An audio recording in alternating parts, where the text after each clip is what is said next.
Before the revolution, before the Islamic Republic, and before the chant "Death to America" echoed through the streets of Tehran, Iran was one of the jewels of the hippie trail in the 1960s and early 70s. Even though it was renamed to Iran, it was still Persia in every sense, a cradle of civilization where poetry flowed like wine and strangers were welcomed with open arms.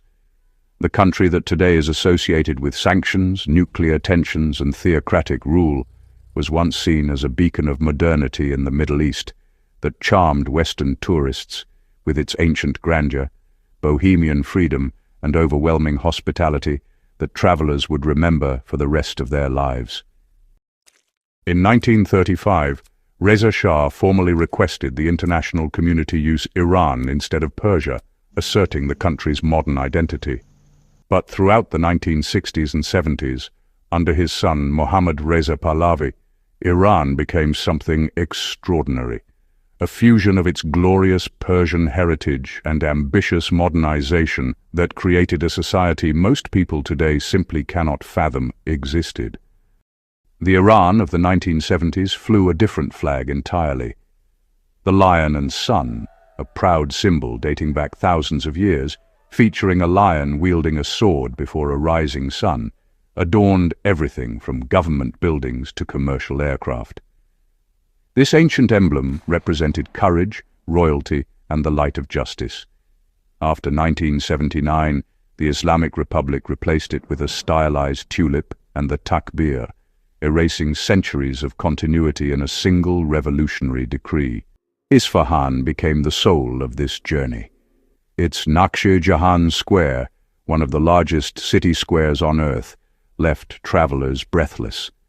Budget guest houses surrounding the square charged pennies, their rooftops offering views of the Shah Mosque's perfect dome against sunset skies. Backpackers spent weeks here, not days, lounging in traditional tea houses, befriending Iranian students who spoke impeccable English and debated philosophy until dawn. Shiraz drew poetry lovers and wine romantics to the gardens where Hafez and Saadi were buried, their verses still recited by locals who welcomed foreigners with genuine warmth. The ancient ruins of Persepolis stood just outside the city, Darius the Great's ceremonial capital, where travelers could touch 2,500-year-old stone columns without barriers, guards, or entrance fees. Women's rights were among the most progressive in the Muslim world. Iranian women gained the right to vote in 1963, before Switzerland. They served as judges, senators, cabinet ministers, and fighter pilots. At Tehran University, female students in miniskirts attended classes alongside male peers, their heads uncovered, their futures limitless. The 1967 Family Protection Law gave women rights to divorce and child custody that were revolutionary for the region. Iran's educational system rivaled the West. By the mid-1970s, literacy rates were soaring. The country boasted over 750 universities and institutions of higher learning. Iranian scientists, doctors, and engineers trained domestically were recruited by institutions worldwide.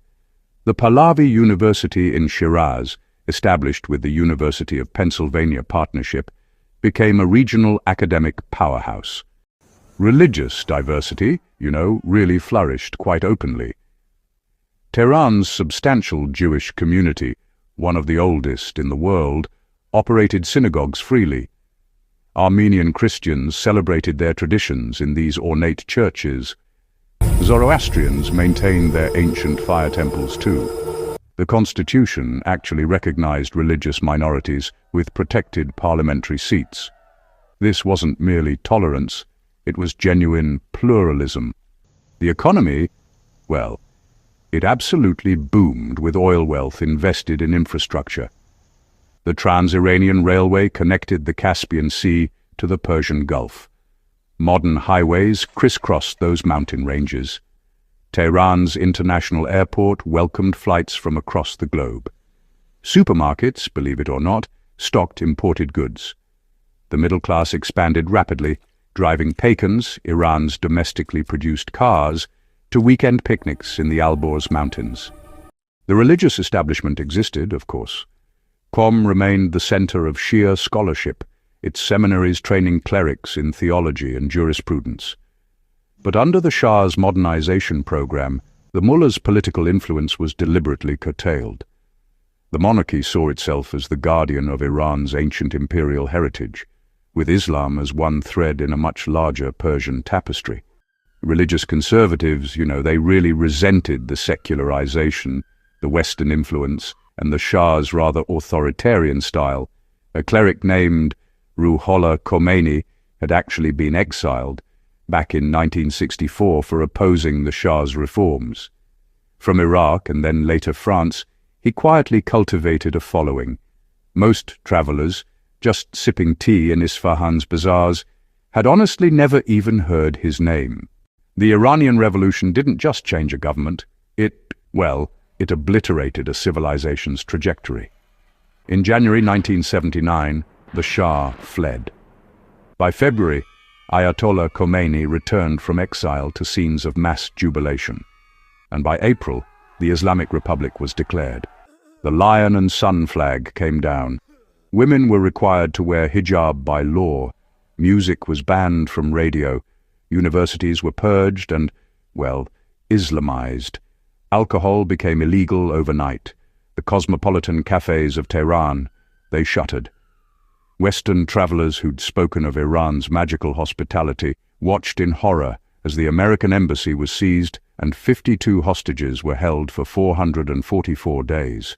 The Iran-Iraq War, which lasted from 1980 to 1988, killed hundreds of thousands and devastated an entire generation. The country isolated itself and then, was isolated by the world. Those students in miniskirts? Many of them fled into exile. The progressive judges and senators? They disappeared or were executed. And the Jewish community? Most of them emigrated. The ancient bridges of Isfahan still stand, but, the backpackers are gone. So, today's generation scrolling through social media just can't imagine Iran as anything but a theocracy defined by morality, police, nuclear negotiations, and, proxy conflicts. The idea that American college students once hitchhiked through Iranian villages, sleeping in homes of families who absolutely refused payment-sharing meals, even learning Persian poetry, seems like, fiction. But buried in attics across America and Europe are these faded photographs that prove it was all real.